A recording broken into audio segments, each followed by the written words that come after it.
जय माता दी दोस्तों, रहस्यमयी चैनल में आपका स्वागत है। और आज हम जो कहानी सुनाने जा रहे हैं वो एक पेड़ की कहानी है। एक ऐसा पेड़ जो बहुत ही पुराना है। अंदाजा तो नहीं लगाया जा सकता, लेकिन तकरीबन 200-300 साल पुराना पेड़ है। उसी पेड़ का एक कहानी है। जैसा कि हम लोग जानते ही हैं कि स्कूलों की गर्मियों में छुट्टी हो जाती है और लोग कहीं न कहीं घूमने के लिए चले जाते हैं। ऐसे ही एक लड़का अपनी किसी रिश्तेदारी में घूमने के लिए आता है, गर्मी की छुट्टी बिताने के लिए।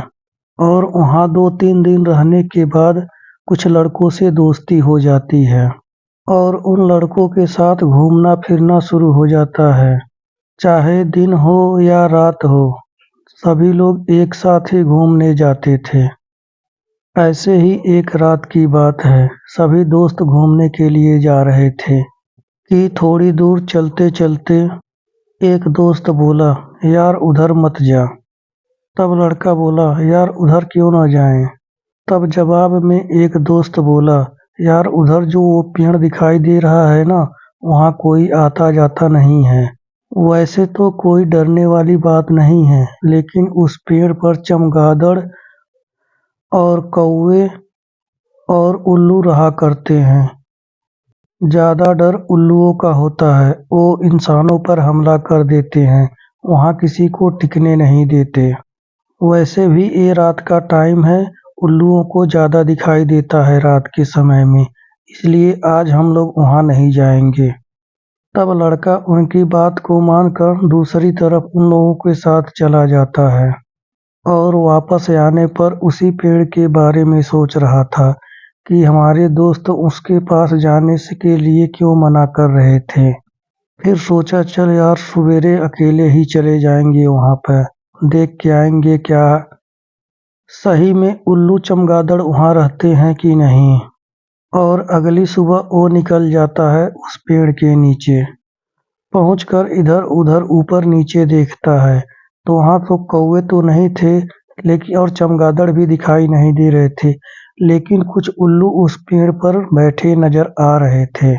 थोड़ी दूर इधर उधर देखने के बाद उसे महसूस हुआ कि यहाँ तो बड़ी सुरीली हवाएं चल रही हैं। एक तो गर्मी का मौसम होने के कारण और ठंडी ठंडी हवा पाकर उसके शरीर को वहाँ ठंडक महसूस हुआ, इसलिए वो सोचा कि थोड़ा सा यहीं बैठ के आराम कर लेते हैं। थोड़ी देर बैठने के बाद उसे महसूस हुआ कि उसे नींद आ रही है और वो अपना गमछा बिछाकर वहीं लेट जाता है और उसे कब नींद आ गई उसे पता ही नहीं चला। और सोते सोते वो सपना देख रहा है कि उसके ऊपर कुछ उल्लुओं ने हमला कर दिया है। उल्लू उड़ उड़ के उसके ऊपर हमला कर रहे थे, उसे अपनी चोंच से मार रहे थे और उसकी मार से वो चीख रहा था और चिल्ला रहा था। उल्लुओं ने उसको एकदम से घेर रखा था, उसे भागने का मौका भी नहीं दे रहे थे और अपनी चोंच से उसको मारे ही जा रहे थे। और दर्द के कारण वो बड़ी जोर जोर से चिल्ला रहा था कि अचानक एक लड़की आती है और सारे उल्लुओं के ऊपर एक जाल डाल देती है और सारे उल्लू उस जाल में फंस जाते हैं। बोला, तब लड़का संभलते हुए बोला, जी धन्यवाद जान बचाने के लिए। और आप कौन हैं? तब लड़की बोली, मैं इधर से गुजर रही थी तो आपकी चिल्लाने की आवाज़ सुनकर मैं इधर दौड़ी दौड़ी आ गई और देखी कि आपके ऊपर ये उल्लू हमला कर रहे हैं। तब लड़का बोला, हम इस गांव में रिश्तेदारी में आए हैं, यहाँ के बारे में मुझे नहीं पता था, इसीलिए पता करने के लिए हम इस पेड़ के नीचे आए और उल्लुओं ने हमारे ऊपर हमला कर दिया। तब लड़की उसके ओर देखते हुए बोली, अरे आपको तो बहुत खून निकल रहा है, उल्लुओं ने तो आपको मार मार के सारा चेहरा ही खराब कर दिया है, लाइए मैं साफ कर देती हूँ। तब लड़का बोला, नहीं रहने दीजिए, हम खुद साफ कर लेंगे और हम घर जा रहे हैं।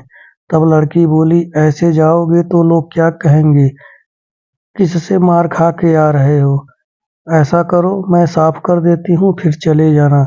फिर लड़का हिचकिचाते हुए बोला, चलिए ठीक है, साफ कर दीजिए। फिर लड़की ने अपने दुपट्टे से उसका चेहरा साफ करने लगी और साफ करते समय दोनों में नजदीकियां बढ़ती ही जा रही थी। वो दोनों एक दूसरे को आंखों में देखे ही जा रहे थे। फिर लड़की बोली, चलिए पीछे घूम जाइए, मैं पीछे का भी आपका साफ कर देती हूँ। जो उल्लुओं ने चोंच मारा है, आपके पीछे भी चोट लगा हुआ है। फिर लड़का पीछे घूम जाता है और वो पीछे से उसके जो गर्दन उर्दन होते हैं उस पर जीभ से अपने चाटने लगती है और जीभ से चाटने का एहसास पाकर लड़के को बहुत ही आनंद आता है और वो मदहोशी में खोए ही जा रहा था। तब तक उसके दोस्त आकर उसको जगाते हैं और जब वो नींद से उठता है तब उसके दोस्त बोलते हैं, तू कहाँ खोया हुआ है? हम लोग कब से ढूंढ रहे हैं और यहाँ सो रहा है।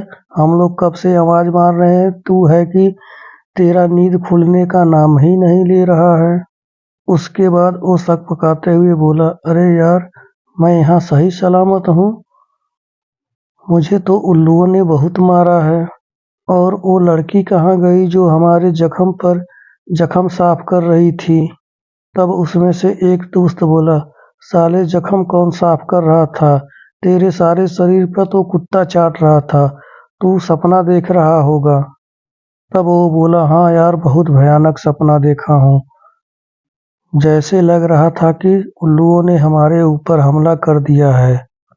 तब उसमें से एक दोस्त बोला, इसीलिए मैं तुझे यहाँ आने के लिए मना कर रहा था और तू यहाँ चला भी आया। चल कोई बात नहीं, घर वापस चलते हैं। और सारे दोस्त अपने घर वापस चले जाते हैं।